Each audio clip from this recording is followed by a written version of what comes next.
guest has been surfing since he was 2 years old. He's widely considered the best big wave surfer in the world. He also co-produced and stars in the new movie Riding Giants. Please welcome Laird Hamilton.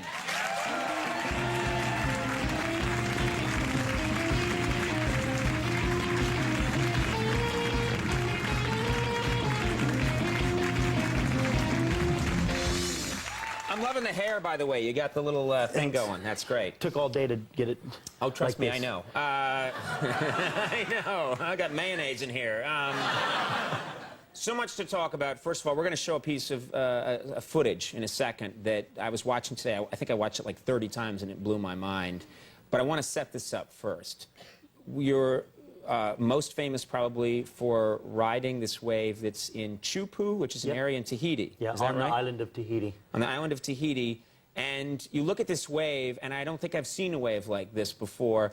Describe why this wave was so dangerous in the first place. Well, it breaks on a barrier reef, and the reef has an extremely steep angle. Right. And so when the swell comes in, the whole wave stands up, and you literally have like the entire ocean behind the wave. Right. So it's so not the wave the height of it. It's the thickness of the wave. Yeah, and it's a little bit literally like the parting of the Red Sea. When you see Moses walking down and there's like a wall, and then the level of water, and that's the volume you have coming behind. On a coral reef that's as sharp as a cheese grater. You touch it, you get shredded. So what would happen if you had wiped out on this wave, do you think? I just would have been torn in pieces. You'd have been killed. And possibly smashed my head. A guy died actually 3 months earlier at that spot, got half of his head torn off, and it was. All right, let's take a look at this footage right now. Yeah, the audience is like, okay, we're ready to see it now. This is the wave.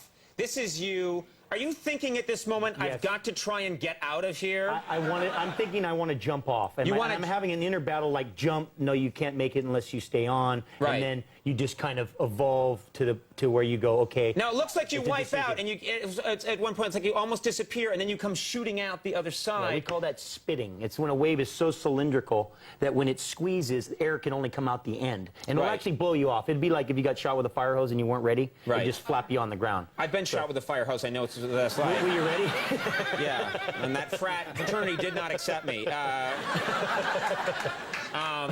But so you're in that situation when you were done riding that wave. I mean, fortunately, that was recorded, yes. Beautifully recorded. Yes. You were emotionally drained after that. I mean, you almost feel like your life is in the balance when you're riding a wave like that. Yes.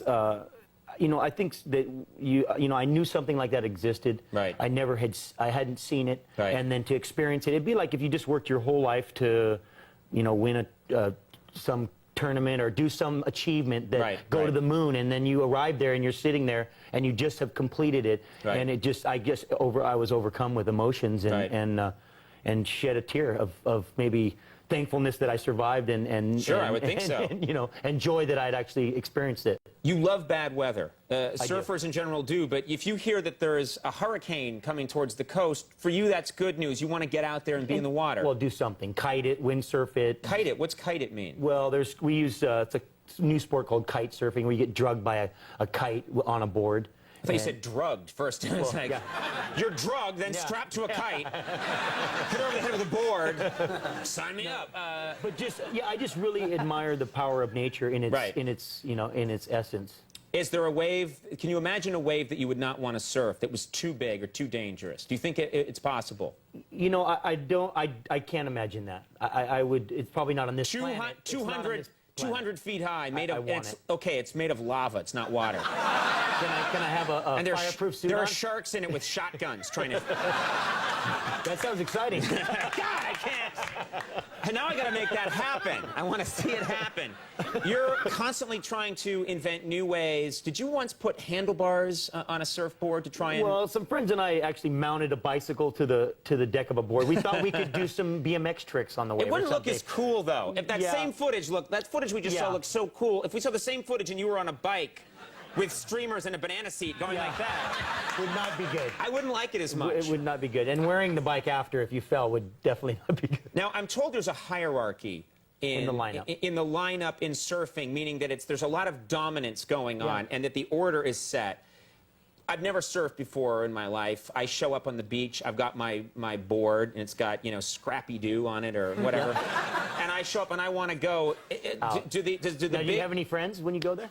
No, it's just me. No one knows you. No one knows me. Good luck. Yeah, so what would happen? I'd be ostracized by the other surfers, or is it just the biggest, best surfer gets to choose the first wave? Is that right? Well, there's only so many waves, and you have a lot of people, and so there's just it's like precious jewels. And the top guys are going to get their pick, and then there's the scraps for everybody else, and you have to just work your way up. You know, when you first start, you'll be on the very inside, at the very end. Right. You know, on the first step of the ladder. Sort of like in the kiddie pool, right? At the kiddie pool. Okay, so what happens if Laird Hamilton, the once-in-a-lifetime wave is coming up, you're just getting set to ride it, and suddenly I cut in front of you wearing short shorts and a beanie, and I'm like, woo!